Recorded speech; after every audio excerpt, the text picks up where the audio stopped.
नमस्कार, स्वागत है आप सभी का आज के यूट्यूब चैनल एडमिशन क्लासेस में। साथियों, मैं नीतीश मिश्रा आज आप सभी के समक्ष एक ऐसा टॉपिक लेकर आया हूं जो आपके सिलेबस में भी है और यह आपके आगे सभी शिक्षक भर्ती परीक्षाओं में काम देगा। इससे अक्सर प्रश्न पूछे जाते हैं, इसलिए आप ध्यान लगा करके पूरी क्लास को देखिएगा और सार्वभौमिक ज्ञान का पूरा ग्रहण करिएगा। ठीक है, तो देखिए यह आप देख सकते हैं लिखा हुआ है विशिष्ट बालक बालिका। तो आज हम विशिष्ट बालक और बालिका के विषय में पढ़ेंगे कि विशिष्ट बालक बालिका का अर्थ क्या है, परिभाषाएं क्या है, विशिष्ट बालक बालिका कितने प्रकार के होते हैं, उसके बाद उसके अंतर्गत कौन कौन से बालक आते हैं, हम इनका अध्ययन करेंगे। तो क्लास बहुत ही महत्वपूर्ण है। कोई भी शिक्षक भर्ती परीक्षा हो, चाहे आपका राज्य स्तरीय टेट एग्जाम हो, सीटेट एग्जाम हो या फिर टीजीटी का एग्जाम हो, हमेशा यह मनोविज्ञान से प्रश्न इससे जरूर आते हैं। ठीक है, चलिए बिना देर किए क्लास स्टार्ट करते हैं।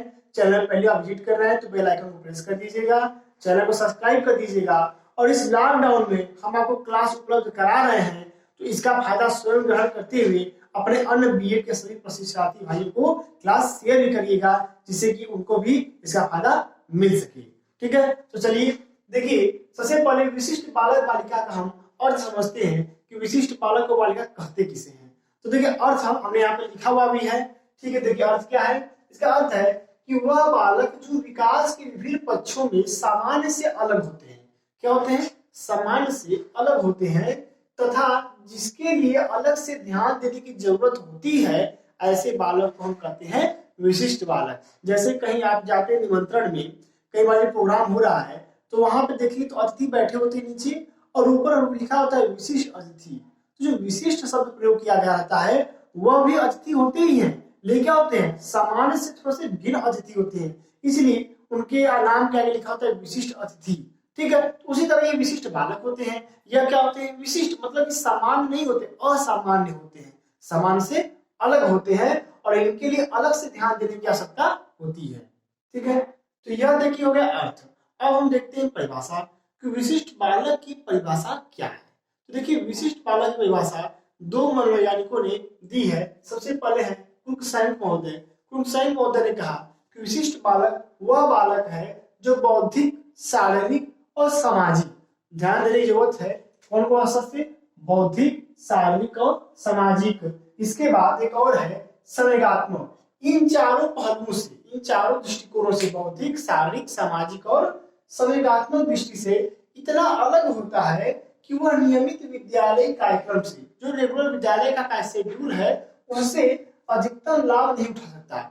जो मतलब सामान्य बच्चे ग्रहण करते हैं जिस ज्ञान को, उतना ज्ञान वह बालक ग्रहण नहीं कर सकता और तथा विशिष्ट कक्षा या पूरक सेवाएं चाहता है और बाद में उसे एक्स्ट्रा क्लास की जरूरत होती है, विशिष्ट अलग कक्षाओं की जरूरत होती है जिससे कि उसका सिलेबस पूरा किया जा सके, उसे पूरी चीजें समझ में आ सके।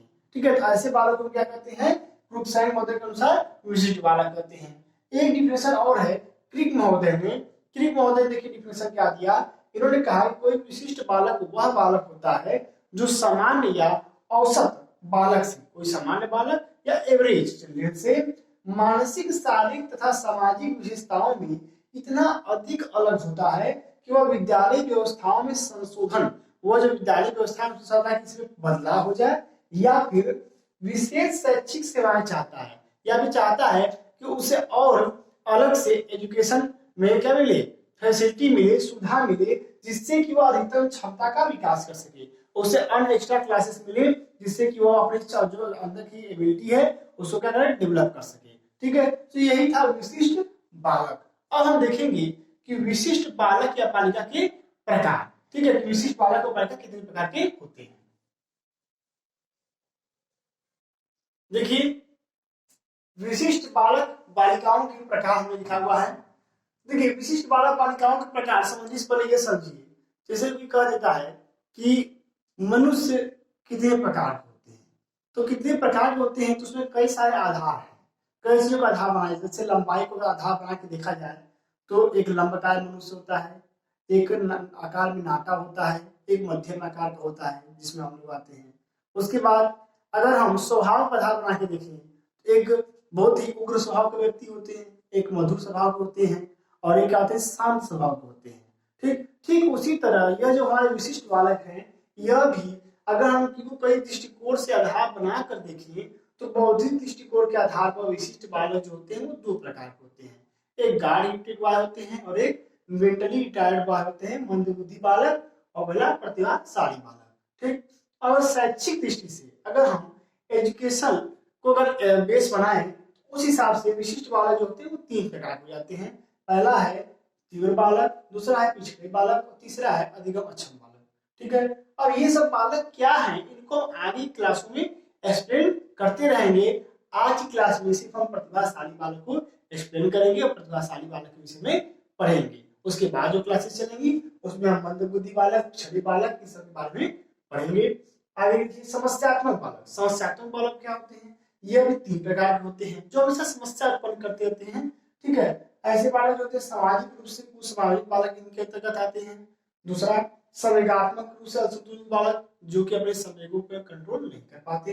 तीसरा अपराधी बालक, अपराधी मतलब कि ऐसे बालक जो क्या है अपराध की श्रेणी में आते हैं, अपराध किए रहते हैं। ठीक है, उन्हें अपराधी बालक कहते हैं। आगे देखिए शारीरिक दृष्टि से विशिष्ट बालकों के प्रकार।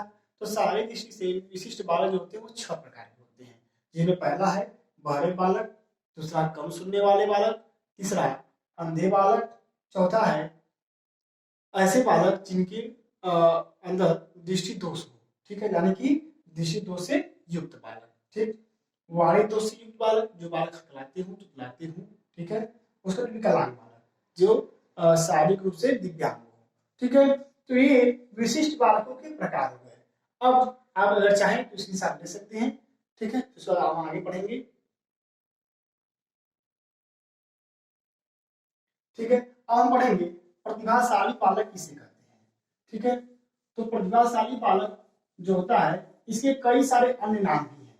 ठीक है, क्योंकि अधिकतर लोग क्या होता है कि प्रतिभाशाली बालक को सिर्फ प्रतिभाशाली बालक ही जानते हैं, लेकिन जबकि परीक्षा में कभी कभी उनके अन्य नामों से प्रश्न पूछ जाता है और वह प्रश्न को उत्तर गलत देकर चले जाते हैं या फिर समझ में नहीं आता यह क्या पूछ रहा है।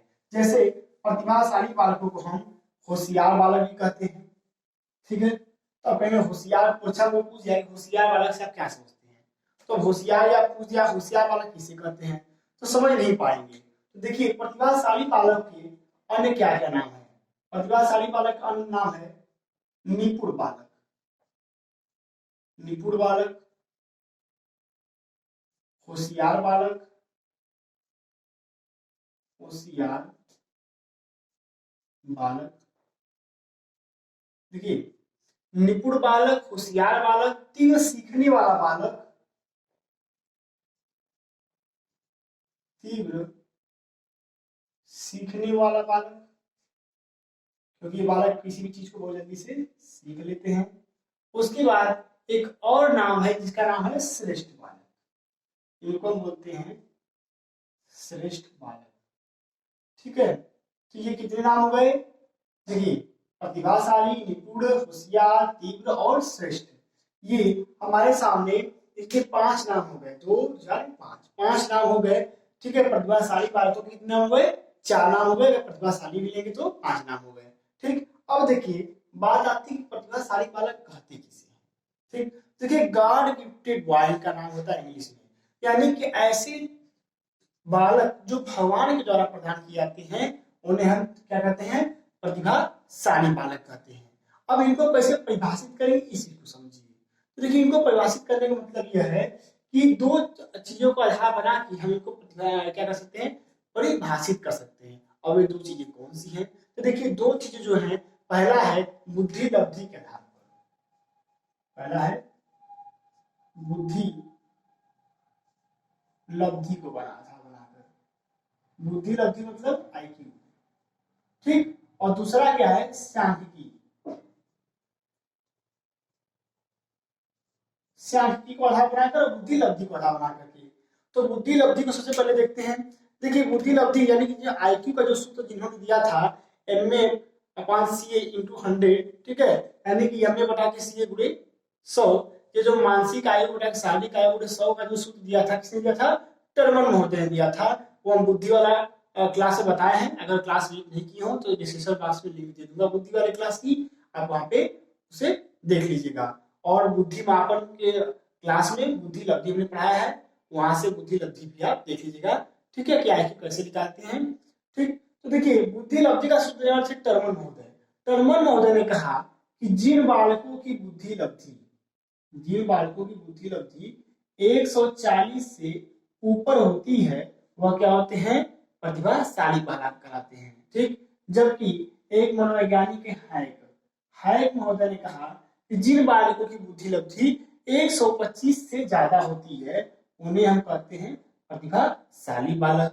एक और मनोवैज्ञानिक है डनलप महोदय, देखिए क्या कहा डनलप। ठीक, डनलप महोदय ने कहा कि बुद्धि परीक्षण में जिन बालकों का स्कोर 132 से अधिक होता है उन्हें हम क्या कहते हैं, प्रतिभाशाली बालक। और एक और मनोवैज्ञानिक है बैंडली महोदय ने कहा कि नहीं, हमारे हिसाब से जो बालक 110 से ज्यादा अंक पाते हैं उन्हें हम कहते हैं प्रतिभाशाली बालक।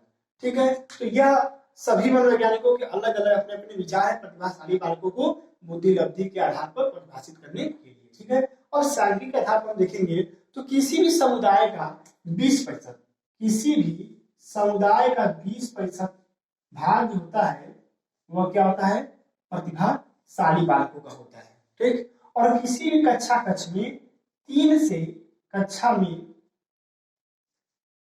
कक्ष में 3 से 5% जो बालक होते हैं वह क्या होते हैं, प्रतिभाशाली बालक होते हैं। ठीक है, 3 से 5% बालक क्या होते हैं, प्रतिभाशाली। से किसी क्लास में अगर 100 बच्चे पढ़ रहे हैं तो उसमें से 3, 4 या 5 बच्चे जरूर गार्ड गिफ्टेड बाय जरूर उसमें होते हैं। तो ये सांख्यिक दृष्टि के आधार पर और ये बुद्धि लब्धि के आधार पर।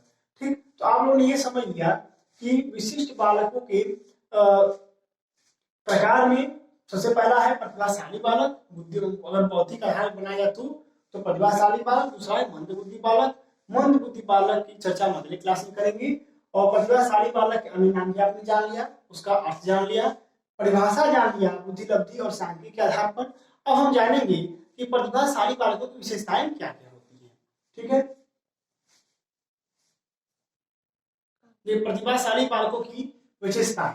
तो प्रतिभाशाली बालकों की विशेषताओं में सबसे पहली विशेषता क्या है, इनके कैरेक्टरिस्टिक में देखिए, इनके कैरेक्टरिस्टिक में सबसे पहला है पढ़ने लिखने में अधिक रुचि लेते हैं।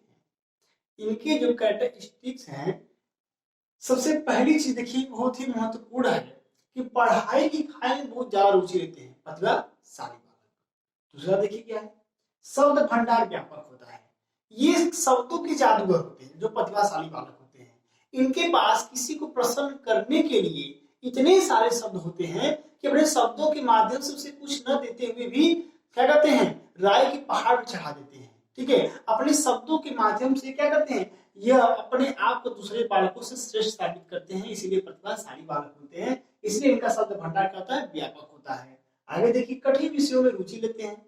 जो कठिन सब्जेक्ट होते हैं उनको क्या करते हैं, यह उसी तरह उसके साथ व्यवहार करते हैं जिस तरह किसी आसान विषय के प्रति उनका व्यवहार होता है। जबकि सामान्य रूप से क्या होता है, जो बालक सामान्य बुद्धि लब्धि का होता है, नॉर्मल बालक होता है, वो जो कठिन विषय होता है जल्दी पढ़ता ही नहीं है, उसे दूर भागता है। और यही कारण है कि उसमें वो और कमजोर हो जाता है। जबकि ये क्या करते हैं, प्रतिभाशाली बालक, यह जिस प्रकार से सामान्य विषयों को लेते हैं उस प्रकार से कठिन विषयों को भी उसी प्रकार से अध्ययन करते हैं। ठीक, इनकी ग्रेनेडिया का विकास तीव्र होता है। देखिए, जिस चीज का उपयोग जितना ज्यादा हम करते हैं, जैसे हमारा दायां हाथ है, हमारा बायां हाथ की अपेक्षा क्या है, ज्यादा मजबूत है। क्यों मजबूत है, क्योंकि हम इसका ज्यादा उपयोग करते हैं। इसीलिए जिस तरह से जिस चीज का ज्यादा उपयोग होता है वह चीज इतनी मजबूत होती है। ठीक उसी तरीके से ये अपने ज्ञानेंद्रियों का उपयोग ज्यादा करते हैं। जो उनके 5 ज्ञानेंद्रियां हैं उनका ज्यादा उपयोग करते हैं, जिसके कारण उनका जो डेवलपमेंट होता है बहुत तेजी से होता है। ठीक, आगे देखिए, अमूर्त विषयों में अधिक रुचि लेते हैं। यह सोच विचार ज्यादा करते हैं। ठीक है, इसीलिए यह क्या करते हैं, अमूर्त विषयों, ठीक है, यहाँ अमूर्त चिंतन भी कर सकते हैं कि यह अमूर्त चिंतन ज्यादा करते हैं। ठीक है, छठवां देखिए, समस्याओं का समाधान तीव्रता से करते हैं।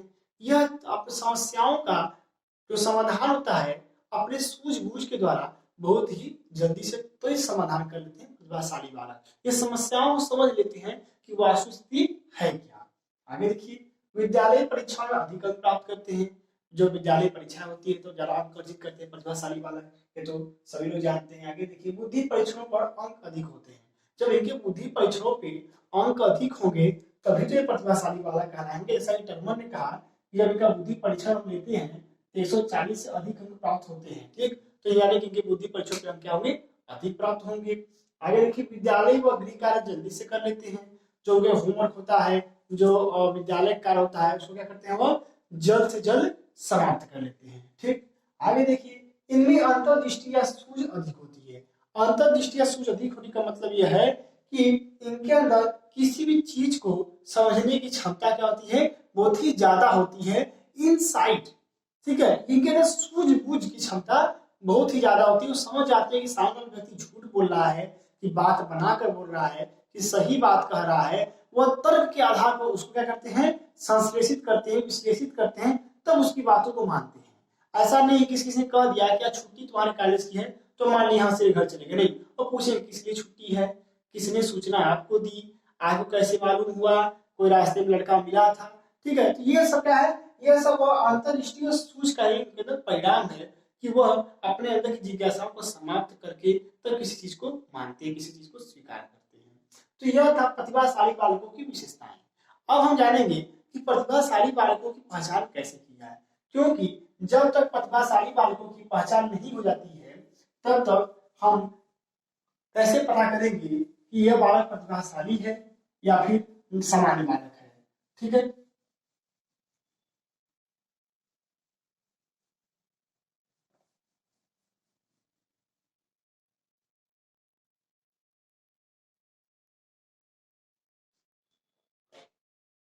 प्रतिभाशाली बालकों की पहचान।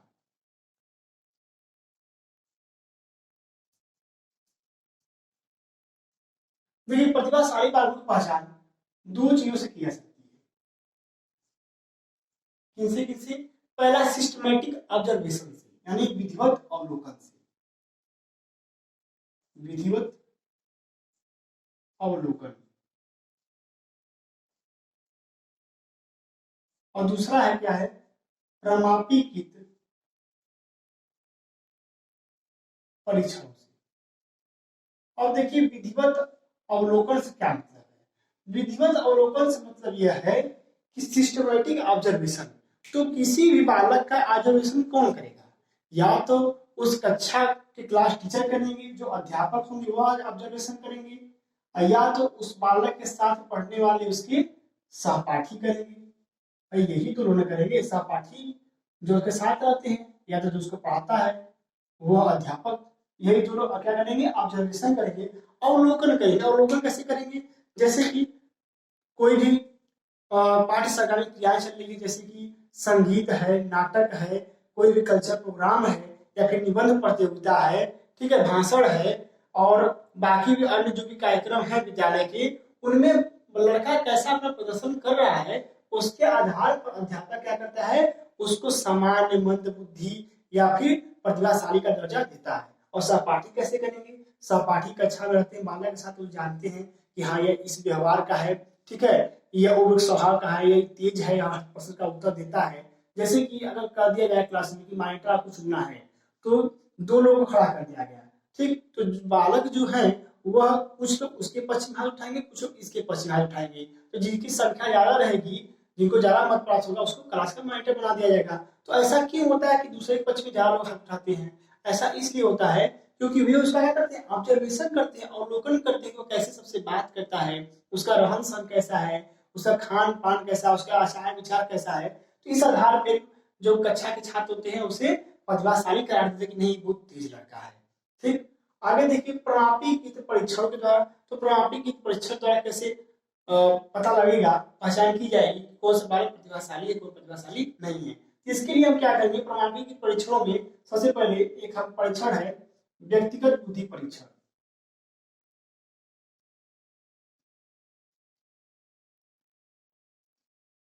व्यक्तिगत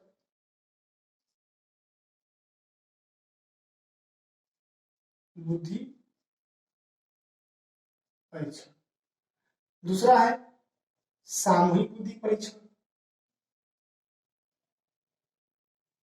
व्यक्तिगत बुद्धि परीक्षण, सामूहिक बुद्धि परीक्षण।